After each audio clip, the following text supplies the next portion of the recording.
အားလုံးမင်္ဂလာပါကျွန်တော်ကတော့ဒီ Truman က2025မှာကျင်းပတဲ့ Fintech Innovator Program မှာ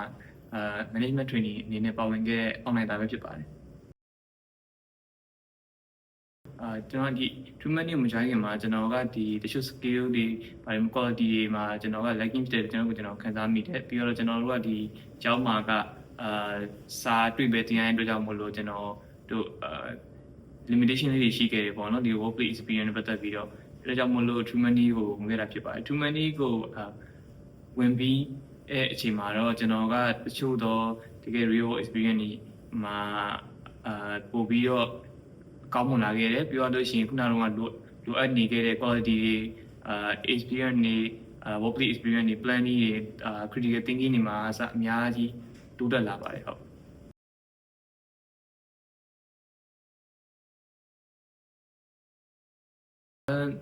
ဒီမှာလုံးလုံးနေဆုံးကာလအတွင်းမှာတော့ကျွန်တော်တို့ကဒီကျောင်းနေမှာဆိုလို့ရှိရင်ကသူက face instruction တွေပေးပြီးတော့ကျွန်တော်တို့လုပ်ရတာရှိတယ် reporting တွေကျွန်တော်ရဲ့အလုပ်ကိုယ်တိုင်ကလည်း reporting research တွေကိုလုပ်ရတာဆိုတော့ဒီမှာလုံးနေစီမှာတော့ဒီမျိုး instruction တွေနေလုံးဝ fit ဖြစ်နေတဲ့ instruction တွေမပေးဘူးအဲဒါကြောင့်မို့လို့ကျောင်းနေနဲ့မိကုမေးမယ်ဆိုရင်တော့မှright question ဖြစ်ဖို့အတွက်အချိန်ယူပြီးတော့ကိုယ့်ကိုစဉ်းစားပြီးတော့မေးရတယ်ပေါ့နော်ကျွန်တော်အနေနဲ့ဒီ bigger learning curve အနေနဲ့ဆိုလို့ရှိရင်ကျွန်တော် learning ဖြစ်တာကတော့ဒီ data တွေဒီ report တွေ analysis တွေကဒီတကယ်တမ်း decision making မှာဘယ်လောက်ထိ impact ဖြစ်လဲအရေးပါလဲဆိုတာကိုကျွန်တော်မြင်ရတယ်ပေါ့နော် Truman မှာလုပ်ရတာပြောပါ Truman ကdemanding လည်းဖြစ်တယ် exploring လည်းဖြစ်တယ်နှစ်ခုလုံးဖြစ်တယ်ပေါ့နော်ပြီးတော့ဒီ environment မှာ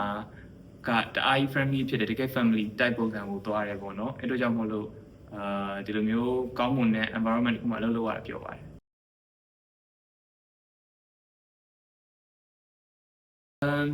တခုမကပါဘူးပေါ့နော်အများကြီးပဲရှိပါတယ်ဒီ Truman ရဲ့ဒီ innovator program မှာကျွန်တော်ရရှိခဲ့တာတွေကဒီ Truman ရဲ့ဒီ fintech မှာရှိတဲ့ agent တွေ risk တွေပြောရလို့ရှိရင် decision making တွေတို့ဘယ်လိုချလဲဆိုတာရစ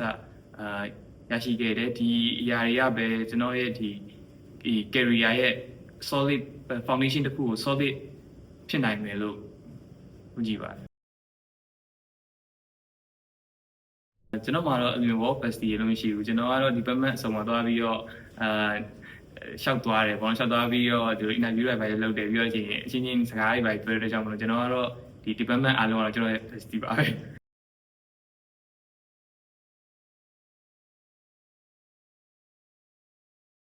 We are too many. Yeah.